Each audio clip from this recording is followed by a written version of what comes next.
Bonjour.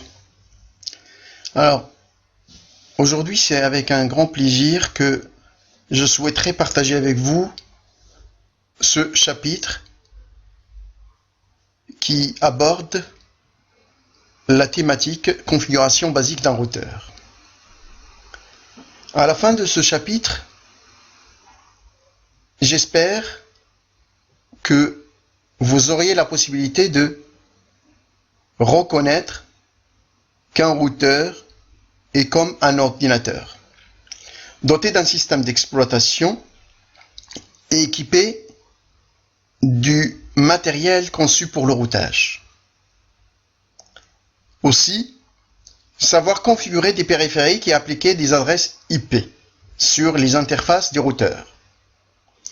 Décrire la structure d'une table de routage et savoir comment un routeur achemine un paquet. Donc tel est notre objectif aujourd'hui à travers cette vidéo. Alors, l'intitulé de ce chapitre est configuration basique d'un routeur. À ce sujet, on va prendre chaque mot et essayer de comprendre sa signification linguistique. Vous voyez, dans configuration basique d'un routeur, on a le mot configuration, on a le mot basique et on a le mot routeur. Ça veut dire quoi une configuration? Alors, la configuration d'un système ou d'un matériel est une action qui consiste à modifier un certain nombre de paramètres, système ou matériel. On peut donc parler de l'administration système ou matériel. Par rapport à notre sujet, ça sera en fait l'administration système et matériel réseau. La configuration logicielle découle principalement de la manière dont le système de fichiers est organisé. De nombreux logiciels comportent des paramètres de configuration et qui permettent d'adapter leur comportement par rapport au matériel. Alors, ces définitions ont été tirées de Wikipédia, le site Wikipédia. La configuration de réseau, c'est l'ensemble des caractéristiques d'un réseau donné, autant les caractéristiques physiques que logiques. Ça veut dire quoi les caractéristiques physiques? Les caractéristiques physiques concernent en fait tout matériel informatique et éventuellement du matériel doté de cartes réseau.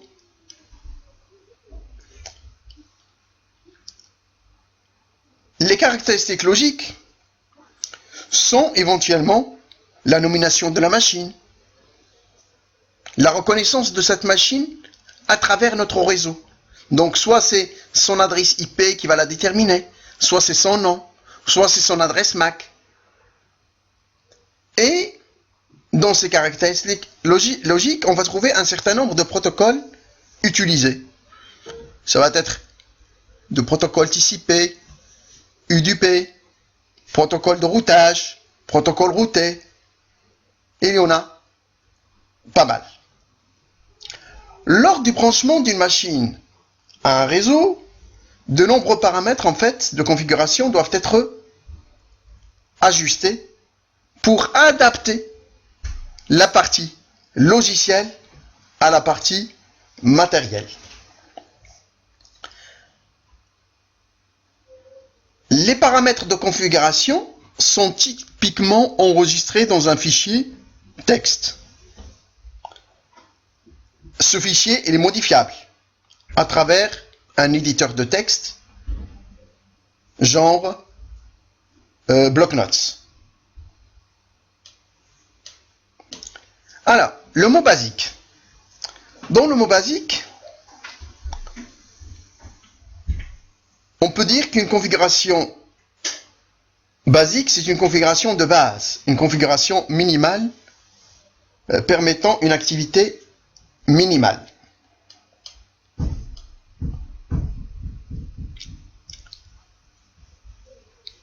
Dans le mot routeur, on trouve le mot route, c'est-à-dire un chemin, une voie, une passerelle.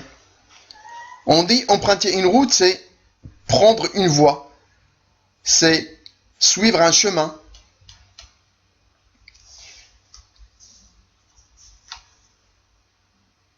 Et donc, ici, pour nous,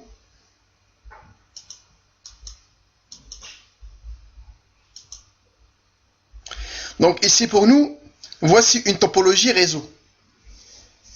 Supposons que le PC1 veut envoyer au PC2 un paquet, un message. Comment va-t-il se prendre? Donc le PC1 veut envoyer un message, donc il va passer par ce chemin-là et arriver au niveau du routeur. Le routeur va examiner en fait la destination du message. Je ne vais pas rentrer trop en détail pour le moment concernant la manière exacte de l'acheminement d'un message. Mais je reste en fait très généraliste. Donc je disais que PC1 veut envoyer un message à PC2. Il va l'envoyer. Le message va se retrouver sur le routeur R1. En fait, c'est lui qui doit faire le relais entre son réseau ou ses propres réseaux et les réseaux externes. Donc R1 va regarder la destination. Il va regarder, il va se dire, moi je connais la route 192, 168, 1, et je connais la route 192, 168, 2.0. Or, le message est destiné au réseau 192, 168, 3.0. Ah, ce réseau, je ne le connais pas. Il n'est pas connecté à mes interfaces. Qu'est-ce que je dois faire? Donc je regarde dans ma table,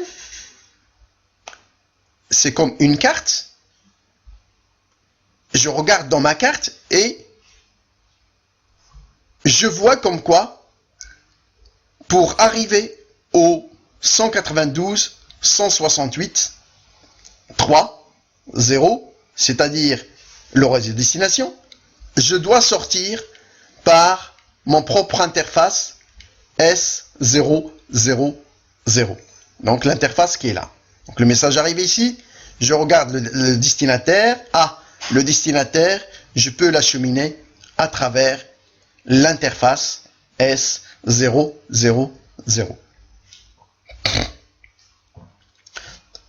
Le routeur va envoyer, donc dans ce cas, le message au routeur 2.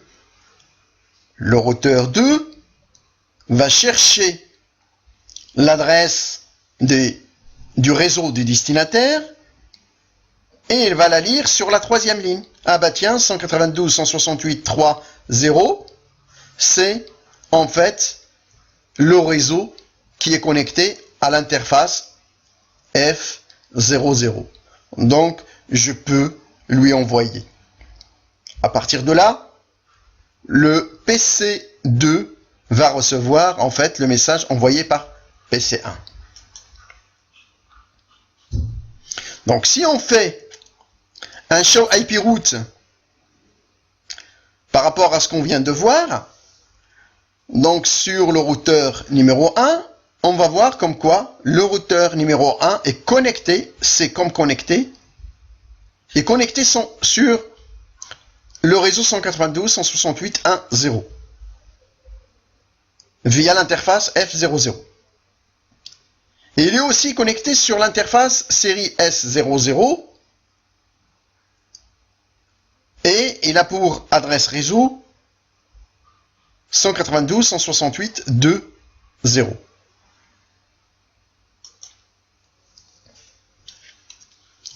Ici, si on fait la commande show IP interface brief, on va voir que ces interfaces-là, d'accord, ils ont une adresse IP 192.168.1.1 pour l'interface Fast Ethernet, et pour l'interface série 000, on va avoir l'adresse IP 192.168.2.1, et que ces interfaces-là sont activées. Leur statut est up, et leur statut administratif aussi, il est up.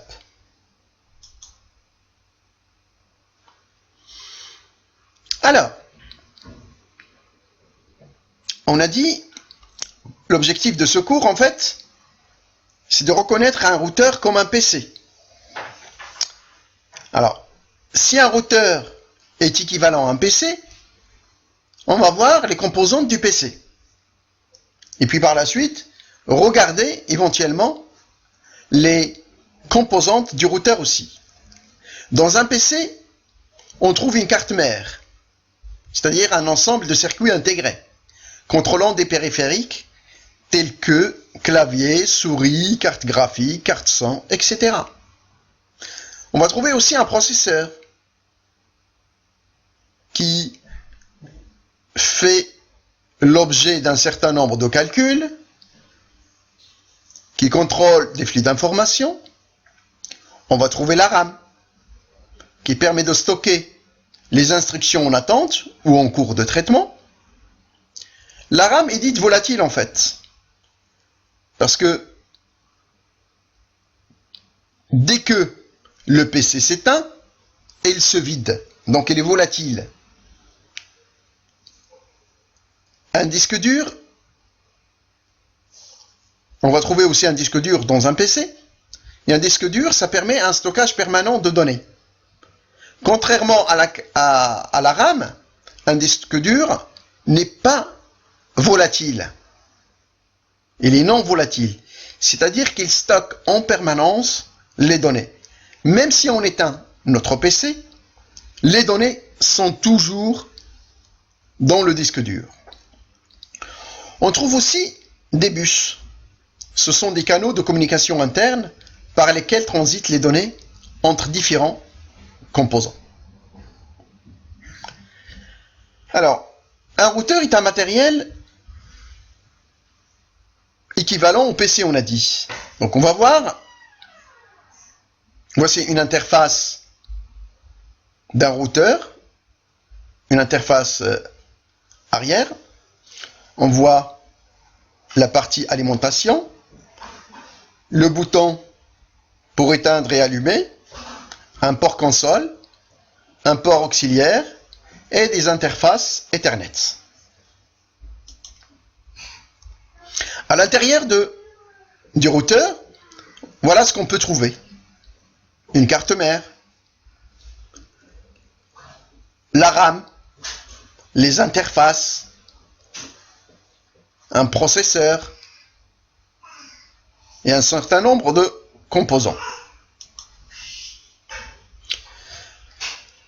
Voici une structure interne d'un routeur. Donc, on va trouver la ROM, la mémoire morte, les interfaces série ou Ethernet, une carte mère, CPU, le processeur, la RAM, la NVRAM, la mémoire flash, des ports COM et des ports auxiliaires. Alors, quelles sont les fonctionnalités de ces composantes? Alors, la RAM, c'est là où le fichier de configuration courante est stocké. Il peut aussi stocker la table de routage, le cache ARP, et voici les commandes associées justement à cette partie de la RAM. Donc si on fait un show running config, donc il va nous donner en fait notre configuration courante. qui est stocké sur la RAM. Show IP route, donc ça nous permet en fait d'avoir toute la table de routage. Show ARP, show memory. Donc il nous donne tout ça. La mémoire morte. Dans la mémoire morte, on va trouver en fait le fichier de configuration de démarrage.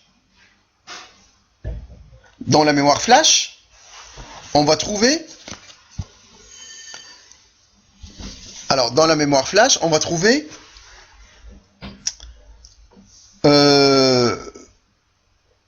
l'iOS, c'est-à-dire le système d'exploitation du routeur.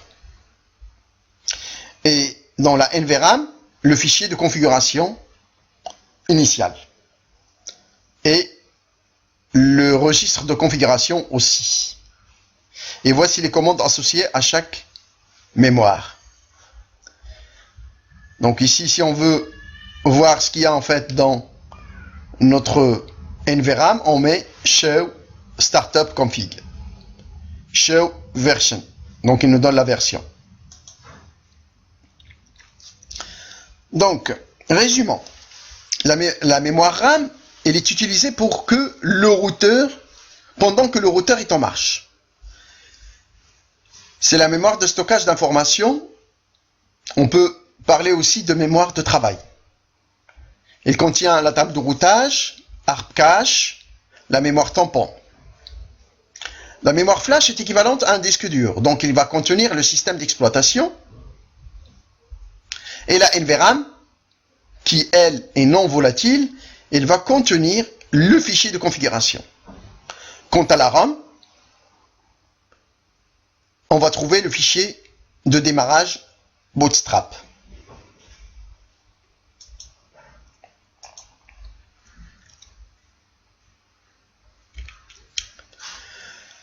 Les séquences de démarrage d'un routeur. Donc, quand on va démarrer notre routeur, il va chercher le fichier de démarrage Bootstrap et essayer de faire un certain nombre de tests sur l'existence, par exemple, de la RAM, des processeurs, des interfaces. Et si jamais il y a un problème, on va avoir des bips pour nous avertir, pour nous notifier le genre de problème qu'on a. Donc, une fois ce test est fait, il va aller chercher le système d'exploitation, soit dans le flash, soit dans un serveur TFTP, et le charger éventuellement dans la RAM. Et puis, par la suite, charger le fichier de configuration startup config vers la RAM à partir de la NVRAM ou à partir d'un serveur TFTP. Si le fichier de configuration initiale est inexistant, donc on peut se connecter via la console pour pouvoir configurer notre routeur via le mode Setup. Et si le fichier existe, si le fichier est présent, donc là, on va le charger dans la RAM,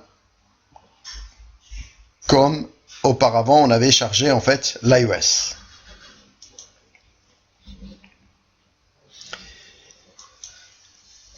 Alors, les séquences de démarrage, voilà comment ça marche. Donc nous avons notre Bootstrap qui démarre à partir de la mémoire morte. Il va faire des tests.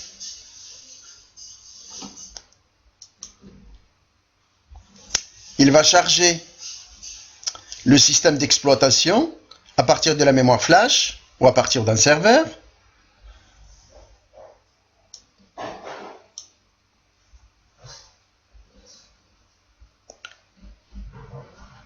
Ah, ça va trop vite, ça.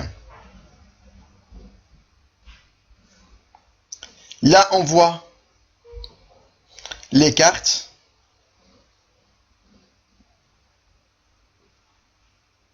Excusez-moi, ça a été trop vite. Voilà. Là, on voit un certain nombre de cartes. Hein. On divise et on retire les cartes. Ou sinon, quand on veut les placer, bon, bah, on les met dans leur emplacement et on visse. Alors, comment se connecter à un routeur? Il nous faut un câble console. Généralement, il est bleu ciel. Alors, ce câble-là, il est câblé de la manière suivante. On parle de câble, en fait, inversé. C'est-à-dire que le premier fil est connecté au dernier fil, le 8e. Le deuxième au 7e. Le troisième au 6e. Le 4e au 5e. Le 5e au 4e. Le 6e au 3e. Le 7e au 8e. Et le 8e au 1er. Pour ce faire, il faut que notre PC a un port série COM. Ici, comme X pour dire comme 1, comme 2, comme 3. Et de l'autre côté, au niveau du routeur, il faut un RJ45. Voici un PC doté d'un port COM. On voit ici un adaptateur DB9 où on met notre câble RJ45 et de l'autre côté de RJ45 on a le port console du routeur.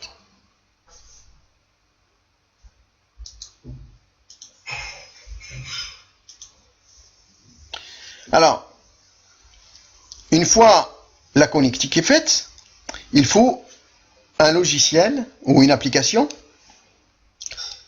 pour que le routeur puisse communiquer avec le PC. Alors on a ici un hyperterminal. Il y a d'autres. On a POTI et d'autres logiciels en fait. Hein. Donc pour l'hyperterminal, sur la version XP 2000, Windows NT et Windows 98, on trouve l'hyperterminal. Il faut faire démarrer, programme, accessoires, communication, hyperterminal. Il y a une fenêtre qui va s'ouvrir. Voilà. On met une nouvelle connexion si on n'a pas de connexion déjà paramétrée. On donne un nom à cette connexion. On choisit le port comme par rapport à notre PC. Des fois, on a un port comme 1, comme 2, comme 3. Et on choisit les paramétrages de communication au niveau des ports. On a une fenêtre de dialogue qui s'affiche. D'accord? C'est là où on doit saisir en fait toutes nos commandes. Alors, sur un routeur, il y a plusieurs modes. En fait, ces modes-là, sur chaque mode, on va pouvoir effectuer des commandes. Et on parle de mode utilisateur, qui est, lui, est désigné par un supérieur. Le mode privilège, désigné par un dièse, et le mode global par, entre parenthèses, config, dièse. Dans le mode global, ou le mode de configuration globale, on va trouver des modes spécifiques. Interface, sous-interface, line, line, routeur. Donc on va trouver tous ces modes-là. On verra quoi bon d'avoir ces modes. Alors, dans le mode utilisateur,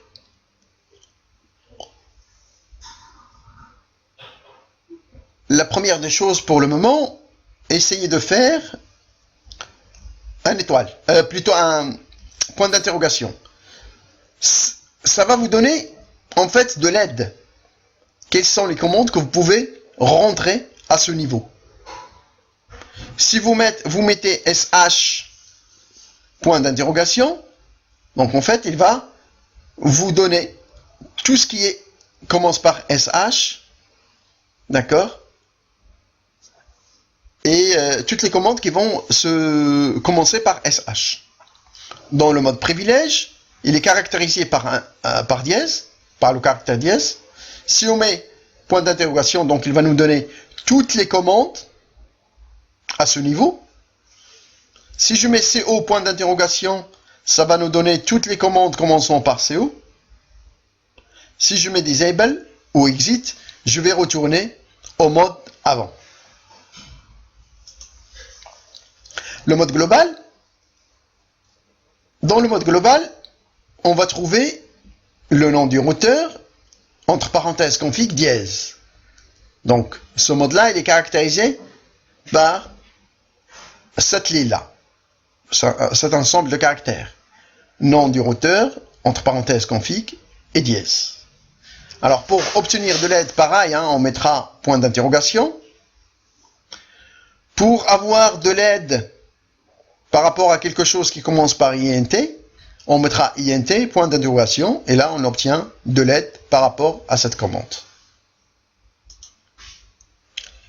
Alors, pour passer d'un mode à l'autre, il faut, si on est dans le mode privilège, mode utilisateur, pardon, et on veut rentrer dans le mode routeur, on mettra enable. Si on veut sortir, on mettra soit disable, soit exit. Et on retourne, en fait, au mode user. Là, on est dans le mode user, je mets enable, je rentre dans le mode privilège. Là, je suis dans le mode, ici, je suis dans le mode privilège. Si je mets configure, c'est pas configuration, mais plutôt configure terminal, là il y a une erreur, configure terminal, je vais rentrer dans le mode configuration. Si je mets exit, je retourne dans le mode, je vais retourner dans le mode privilège. Si je mets encore un exit, je vais retourner dans le mode utilisateur. Si je suis là dans le mode config, ici, et je mets un CTRL Z, ben, je vais retourner directement sur le mode privilège. Voilà un petit schéma qui montre le passage du mode user au mode privilège. Alors ici, je suis dans le mode utilisateur. Si je fais enable, je suis dans le mode privilège. Je suis dans le mode privilège. Si je mets disable ou exit, je suis dans le mode utilisateur. Voici un certain nombre de commandes de base. Hostname, dans le mode configuration, hostname, donc mon routeur va s'appeler name. Je ne m'occupe pas des mots de passe pour le moment, on le fera dans un autre chapitre. Configuration de la bannière, donc là, je mets bannière, MOTD, un caractère spécial comme dièse ou arrobas, le message et le caractère spécial. Pas obligé de mettre un dièse, hein, on peut mettre un slash, étoile, arrobas, tout ce qui est caractère spécial. Alors, à quoi sert une bannière? En fait, une bannière n'est autre qu'une notification pour les personnes, par exemple, qui sont en astreinte, ou les personnes qui vont se connecter pour leur laisser un petit message. Attention, ne pas toucher telle ou telle fonctionnalité. Attention, telle ou telle chose. Alors, au niveau des interfaces, on est bien dans le mode configuration. On met interface, le nom de l'interface. Et on met une adresse IP. On met la description éventuellement de l'interface, c'est-à-dire voici une interface par exemple qui, on a deux routeurs. Sur l'une de leur interface, on a par exemple l'interface 1 et l'interface 2, une qui vient de Paris et qui va vers Marseille. Donc on peut me dire description Paris-Marseille. C'est pour dire comme quoi cette interface-là relie Paris à Marseille. Et on met une shutdown pour activer notre carte. Alors, copy running config startup config. Cette commande-là permet en fait de copier ce qui est dans la RAM vers la NVRAM. Et comme ça, à la prochaine au prochain démarrage, d'accord, on a dit que tout ce qu'on fait, il est au niveau de la RAM. Si jamais on éteint notre routeur, tout notre travail, d'accord, est à refaire. Alors, pour ne pas avoir ce problème, de temps en temps, il faut faire un copy running config startup config. Si on fait un show running config, donc on va avoir notre configuration en cours, qui est sur la RAM. Show IP route, notre table de routage, show IP interface, bref, donc toutes les interfaces qui sont up ou down, enfin toute la configuration des interfaces. Show interfaces, pareil. Donc voici un show running config. Donc voici quand on fait à partir d'un routeur R1, dièse show running config, donc il va nous donner un certain nombre d'informations. Show IP route, il va nous donner la table de routage. Show IP bref, les informations sur les interfaces. Et voici la fin de notre chapitre. J'espère que vous allez pouvoir reconnaître qu'un routeur est un ordinateur avec un système d'exploitation. D'accord? Et avec autre chose qui détermine en fait la manière dont il faut acheminer les paquets. J'espère que vous allez aussi pouvoir configurer des périphes, leur affecter des adresses, décrire la structure d'une table de routage, décrire comment un routeur détermine un chemin et commute les paquets. On va faire un petit exercice. Alors, voici une topologie qui est déjà prête à être utilisée. Donc ici, en fait, je viens de saisir un certain nombre d'informations. Hein. Par exemple, ce PC-là, je viens de saisir toutes les informations qui sont à côté. Donc, prenez l'habitude à tout marquer sur votre paquet traceur et à côté de chaque matériel. Ça vous évite en fait à chaque fois de rentrer et de regarder quelle adresse IP, quelle passerelle, quel masque, d'accord? Donc ici, j'ai un routeur que j'avais déjà paramétré. Donc ce routeur, il est relié à un PC via un câble console, notre câble bleu ciel. Je vais rentrer dans le PC, desktop, et configuration, OK. Et là, je vais lui dire quelles sont les commandes que tu connais à partir du mode privilège. Voilà les commandes qu'il sait faire. Donc on peut voir connect, disable, enable, exit. Et là, enable, si je mets enable, je rentre dans le mode, d'accord, dans le mode privilège. Si je fais un point d'interrogation, donc il va me donner un certain nombre, un peu plus de commandes par rapport au mode utilisateur. D'accord. Si je cherche...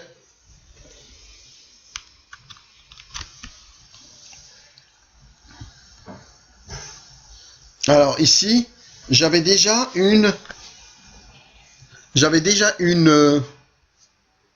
configuration de base, hein, que je vais effacer. Alors, erase, startup, je confirme, je reload, et là en fait il est en train de charger mon iOS à partir d'un fichier image. Donc là on le voit en fait en train de dissiper, d'accord, le système. Alors ici, si je réponds yes, il va me poser un certain nombre de questions. Je vais lui répondre non, parce que j'ai pas besoin de son aide. OK. Là, si je mets enable, je rentre dans le système, dans le mode privilège. Je lui dis show running config. Et là, je vois que mon routeur, d'accord, il n'y a rien dedans. D'accord. On va configurer notre routeur, conft, hein, configure terminal. On va lui donner un nom, hostname. Hein. Bah tiens, hostname, je sais pas comment ça s'écrit, donc je peux mettre ça. Et là, il me dit, voilà comment s'écrit hostname. Sinon, je peux tabuler. Et il continue. Il va compléter en fait le mot, s'il n'y a que ce mot qui se termine par os. Là, je vais lui mettre routeur Paris, hein, je mets n'importe quoi, routeur Paris. Donc, je suis en train de renommer mon routeur. Et là, vous voyez, il a renommé mon routeur en routeur Paris.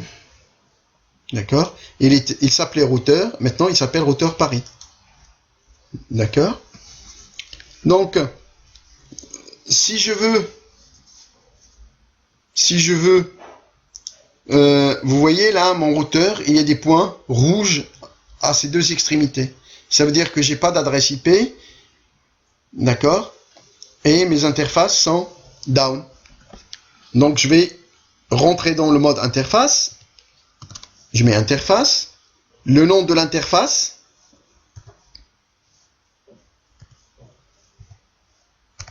Je vais rentrer dans le mode interface. Je mets IP add. Donc IP adresse. IP add. Je lui donne l'adresse IP en question. 192.168.0.1. Donc je regarde avec vous ces adresses-là. Vous les voyez là? Ok. Là, c'est une adresse. Là, c'est une adresse. Donc 192.168.0. Pas 1, c'est 254. Vous voyez pourquoi on écrit le tout. Et là, c'est le masque en question. 255. 255.0. Donc maintenant, j'ai rentré l'adresse, mais mon interface n'est pas pour autant allumée. Donc il faut faire un no shutdown. No SH. Et là, vous voyez, il est passé directement au vert. Je sors, je mets un exit. D'accord? Et je passe à l'interface F01. Je lui donne une adresse IP adresse. Donc c'est l'interface qui est juste à côté. Vous la voyez, F01. Et il a pour adresse 192.168.1.254. Donc IP adresse 192.168.1.254. 255, 255, 255.0. D'accord. Regardez bien, je vais mettre un no shutdown. Je ne vais pas valider pour le moment. Je regarde. D'accord. Vous voyez, il n'est pas allumé. Je mets un no shutdown et là je valide. Il est passé en vert. D'accord. Il vient de passer en vert. OK. Donc, ça veut dire que maintenant, je peux éventuellement commencer à pinguer. Pardon. Je peux commencer à pinguer les machines.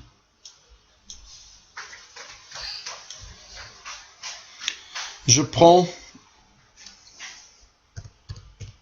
le prompt commande et je mets un ping. Je ping d'abord mon propre réseau 192.168.0.2.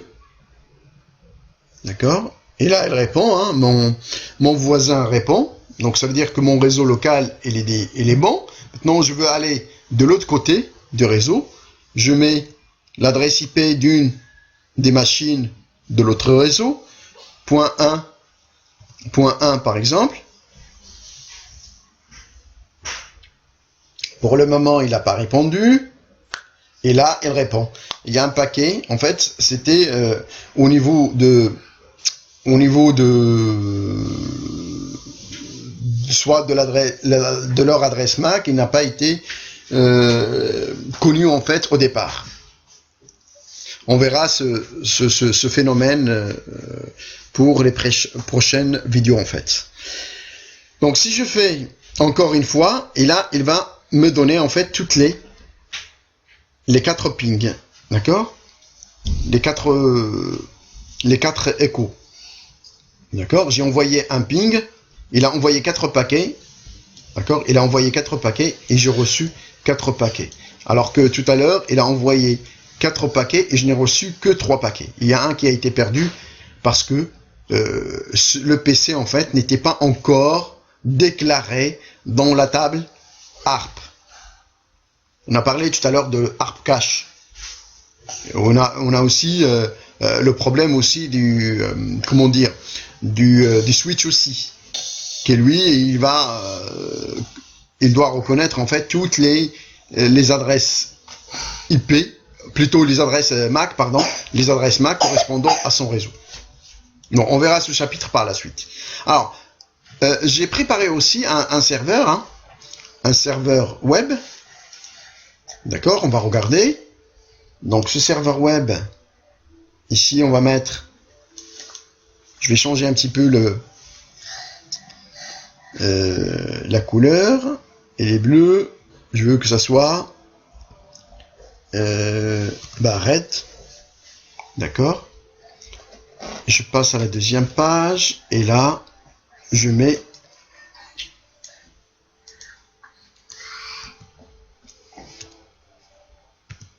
C'est génial. D'accord. Quand je vais me connecter sur ce serveur, si j'appelle cette page là, il va me dire ça marche, c'est génial. Alors essayons.